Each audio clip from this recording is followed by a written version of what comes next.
Welcome to Relation Tales. Please like this video and subscribe Relation Tales. We're grateful for each and every one of you. Let us know where in the world you're tuning in from. We'd love to hear from you in the comments. Let's begin. My name is Marcus Hale, 44, Boston-born, the guy who color codes his calendars and still irons his own shirts on Sundays. For 21 years, I believed in straight lines. Work hard at Brighton Capital, honor your vows, raise two good boys, Tyler and Chase, and never, ever, invite chaos home. Evelyn Carter brought color to the lines. She was an art historian who could make a coffee-stained catalog sound like scripture. She filled our Colonial and Brookline with framed exhibition placards, postcard skylines, and playlists that knew exactly when to swell. When the boys left for college, our house got louder with silence. I handled it the only way I knew: longer hours, longer runs, longer stares at spreadsheets. Evelyn handled it with late docent meetings, curator dinners, and a phone that learned to sleep face down. On a Thursday that smelled like grilled sirloin and victory, I landed a state pension fund we'd chased for a year. I grabbed her favorite tie, the Willamette Pinot we discovered on a trip, and walked into a home I was ready to celebrate in. Evelyn jumped when I set my hands on her shoulders. The laptop snapped shut. A single line burned into my vision. He has no idea. Tomorrow, same place. I've studied risk my entire career. The worst mistakes are sudden ones. I inhaled, found my smile, and set plates like nothing had changed. We ate. We asked each other about days we didn't want to talk about. When dishes were done, she leaned against the counter and said, too carefully, "We need to talk without fighting." I didn't know we were fighting, I said. We've drifted, Marcus. I need more room. For both of us. She swallowed, eyes fixed on the magnet holding a grocery list. Some couples open things up. No secrets. Rules. I'm not sneaking around if we agree. Pride can be a prison. That night, it became my spine. My pulse never jumped. You've already opened it, I said, not asking. Her jaw tightened. I'm being honest. So am I now. I rinsed the last glass and set it in the drying rack. Whatever this is, I won't live it. She stared like I'd missed a step in a dance. Then maybe we admit we're not the same people. We aren't, I said, folding the kitchen towel. And tomorrow, I'll start acting like it. I did what I do best. I planned. I wasn't going to hurl plates or threats. I was going to build a clean exit with edges, so polished her excuses would slide right off. That night I slept in the guest room, not because of rage, but because distance sharpens focus. At dawn I ran along the riverway, counting breaths, filing steps into a ledger only I could see. Attorney, documentation, logistics, and, if necessary, public truth released in precisely measured doses. By noon I'd moved money exactly by the prenup's letter, not a dollar more. By 3 I'd changed the locks. By 5 I had a meeting scheduled with Frederick Ames, a Harvard-educated bulldozer wrapped in a gentleman's suit. And by 7, I switched my usual Audi for a forgettable rental and parked across from the Ashford Museum, where Evelyn now worked full-time. She came out at 6:40 with a man I'd never met. Adrian Whitmore, temple gray, tailored blazer, the easy touch of someone used to owning doorways. He put his hand at the small of her back with a familiarity that made the air colder. I didn't follow them in when they glided into the Meridian Hotel. I didn't need a scene. I needed proof. Proof is the difference between rumor and leverage. A timestamp valet car. A lobby cam, a bartender's receipt. I gathered what the law allowed and stored it like I store everything, labeled, dated, impossible to argue with. When Evelyn got home after 10, she had a speech ready. We had a board dinner at the Meridian's 11th floor lounge. I asked, how was the view? The speech fell apart. Silence came instead, the heavy kind that presses your ribs until you forget how to breathe. She didn't cry. I didn't either. We just watched 21 years of furniture stand very still. I moved the next morning like a man who had rehearsed this 100 times. I hadn't. It only looked that way. At lunch I called the boys. I didn't smear their mother. I told the truth without theater. Tyler went quiet first. Chase asked 3 times if I was okay. I lied once and told him yes. At 2, I texted Nora Carter, Evelyn's younger sister, back in Boston after humanitarian work overseas. Nora was the opposite of Evelyn's curated brightness. Steady, sleeves rolled, a voice that made frantic rooms remember their pulse. I told her only what she needed to know. I'd be filing. The house would be safe if she needed a landing pad a few weeks while apartment hunting. She replied with a single line that read like an oath. You don't have to say more. I'm here. That night, Evelyn tried again to sell the modern compromise. No lies. No jealousy. We can agree on rules. I poured water, not wine. I have one rule, I said. Respect. We broke it. What do you want, Marcus? She asked. A clean end, I said, and the dignity to never make this uglier than it already is. She nodded like she understood, but the next choices she made would prove she didn't. Frederick's office smelled like leather and strategy. He opened a yellow pad, listened, and didn't flinch. You've got a well-drafted prenup, he said. Massachusetts will split equitable, but this agreement narrows the argument. Keep your hands clean. No revenge spending. No theatrics. We let her lover's shadow do the work. Adrian Whitmore, I said. You know him. Frederick's brows rose. The consultant who's been circling City Arts grants? He's been trying to steer donor-advised money toward experiential installations under Shell LLC's sloppy paper trail. If he's entangled with museum staff, that's not just ugly. It's possibly actionable. I didn't grin. I don't grin at bad things, even when they favor me. I just turned a page in my mind and wrote, ethics, oversight, board. At home, life narrowed to routines because routines save you when everything else falls. I woke, ran, made black coffee, sat with numbers, signed what Frederick placed in front of me, and put every loose emotion on a shelf I promised I'd dust later. When Nora showed up with a single suitcase and a nurse's ID clipped her pocket, the house exhaled. I'll stay out of your way, she said, scanning the living room like Triage. Stay in it, I replied.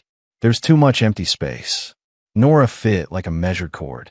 She stacked her mail in perfect lines, set her shoes by the door, and never turned on a light she didn't need. She took night shifts at Mass General and left Post-its on the counter with things like pasta in the fridge, 2 minutes in microwave, or you're out of pepper. I'll grab some after work. I hadn't realized how starved I was for unperformed kindness until it showed up without asking for applause. We didn't flirt. We did talk. She asked about Brighton Capital like she cared how municipal bonds felt at 3 a.m. I asked about triage and places where supplies come second to courage.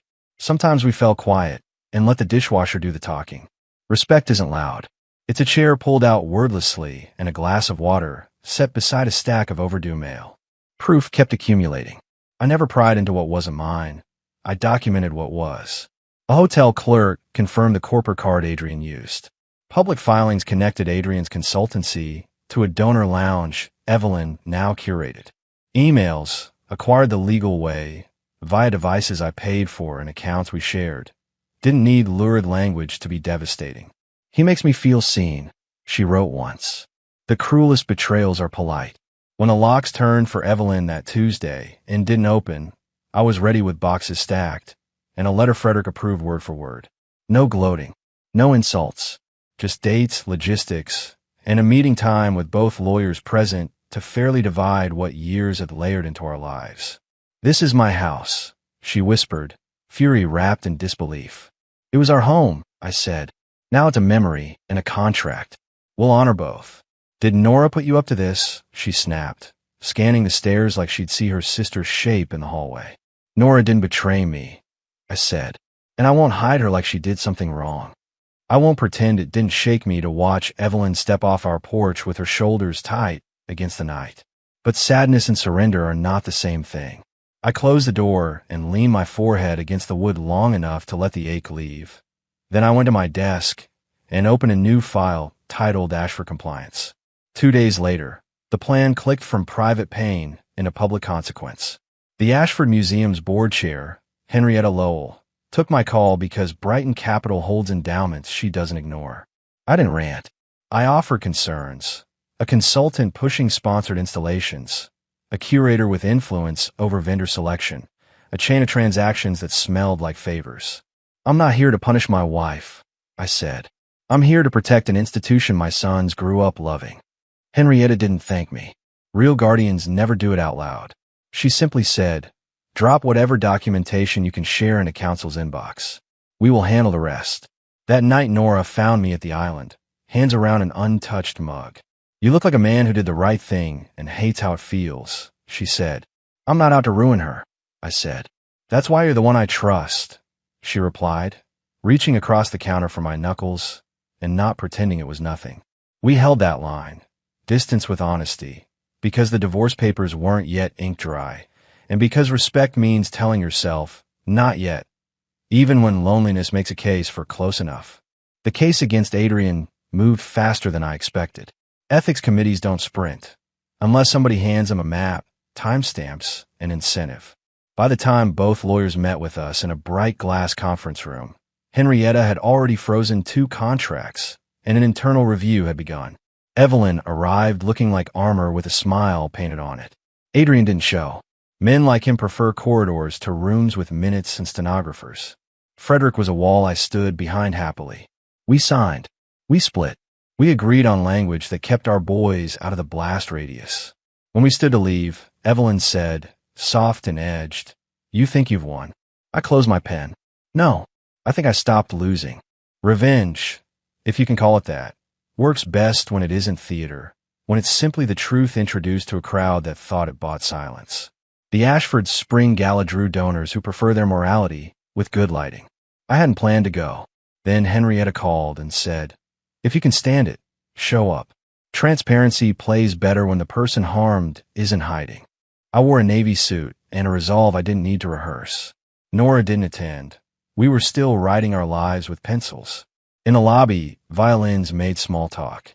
I took sparkling water and stood near the back where exits are easy. Evelyn glided in on a column of silk, flawless as always. She didn't look at me. She looked above me, past me, the way people do when eye contact costs too much. Dinner moved like choreography until the program paused. Henrietta tapped a crystal and said the words institutions fear and respect. We have a brief governance statement. The room stilled. In recent weeks, our audit committee reviewed potential conflicts related to outside vendors and advisory relationships. We want to thank community partners for bringing concerns respectfully and directly to us. Contracts have been suspended pending review. We will always choose integrity over expedience. No names, no scandal. But in the hush that followed, eyes traveled like searchlights. Adrian wasn't there. Of course he wasn't. But word travels faster than dessert spoons. Within 48 hours, his consultancy took down a page. Within 72, a quiet note hit the arts blog ecosystem. Whitmore Advisory pauses projects amid ethics questions. I didn't leak anything. I didn't have to. Evelyn cornered me by the coat check afterward, the smile gone. "You did this." I told the truth to people who needed to hear it. I said, "You humiliated me. You humiliated yourself." I answered, not unkindly, "I made sure the museum didn't go down with you." "You're enjoying this," she said, like it would damn me. "No," I said, "I'm ending it." 2 more moves, and the board would be set for a future where my sons were protected from fallout I didn't cause. First, I placed the house into a revocable trust with Tyler and Chase as beneficiaries. I kept full control while I was alive. Evelyn would never touch $1 of equity again. Not vengeance, clarity. Second, I wrote a letter. Not to Evelyn. To our families. 2 pages, plain words, nothing cruel. Dates, decisions, the values I wanted our sons to hold when they built families of their own. Tell the truth. Leave clean. Protect what's worth protecting. I mailed it. Then I turned my phone face down and let a weekend pass without refreshing anybody's opinion. On Monday, Tyler called from campus. "Dad, I read your letter," he said. "I'm proud of you. A grown man can cry without sound." I did, staring at my backyard maple until it doubled. That evening, Nora came home with a paper bag of groceries and placed a small envelope on the counter. "From hospital HR," she said. "I got permanent placement. No more floating." "That's big," I said. We celebrated with 2 sweet sheet cake and coffee I made too strong. She laughed at my coffee. I laughed at her frosting mustache. The house felt like a place where laughter knew its way around again. I kept 1 more card in the deck, not because I needed to play it, but because prudent men keep their options. Adrian had filed a bid on a city arts corridor grant. His submission referenced Ashford partnerships that no longer existed. Public records are a strategist's playground. I forwarded the bid to the city's procurement officer with a single line, notifying to avoid reputational risk for all parties. No accusations. Just light. A week later, the bid was withdrawn. I didn't post. I didn't preen. I grilled chicken, FaceTimed the boys about finals, and filled the ice tray because order still soothes me when nothing else does. Losing control makes some people contrite and others theatrical. Evelyn chose theatrical. She posted a filtered square with a caption about choosing herself and escaping a controlling marriage. Friends who don't know the bones beneath a face clucked hearts and sunshine emojis. A cousin called to ask if I really banned her from the house. I didn't argue with feeds. I sent the cousin my letter and asked him to call me after reading. He did. He apologized without excuses. The crowd quieted. Truth has a way of aging better than volume. Then came the visit I didn't plan for. Evelyn showed up at dusk. Heels too high for sidewalks. Makeup that looked like armor. I opened the door because I'm not a man who hides. Nor was it work. The house hummed the way homes do when they sense weather. Adrian dumped me, she said, skipping hello. He said your smear campaign cost him work. I didn't smear, I said. I submitted facts. She stepped closer. Anger burned to ash. Did you ever love me, Marcus? Every day until you made sure I couldn't, I said. She blinked hard and looked away. Are you and Nora? She didn't finish. Not then, I said. Not while this was still a marriage on paper. Not while it would make what you did my mirror image. And now, she asked, voice brittle. Now I'm allowed to live, I said. What I do with that won't be your business. Maybe that was the cleanest revenge of all, letting her see that the weight of her choices would never again dictate mine. She laughed once, short and tired. You're colder than I remember. No, I said. I'm clear. When she left, I locked the deadbolt and stood in the stillness that followed, listening to my heartbeat and the refrigerator's soft rumble and the faint sound of neighbor's dog collar ringing like a bell for ordinary life. At midnight, Nora's key clicked.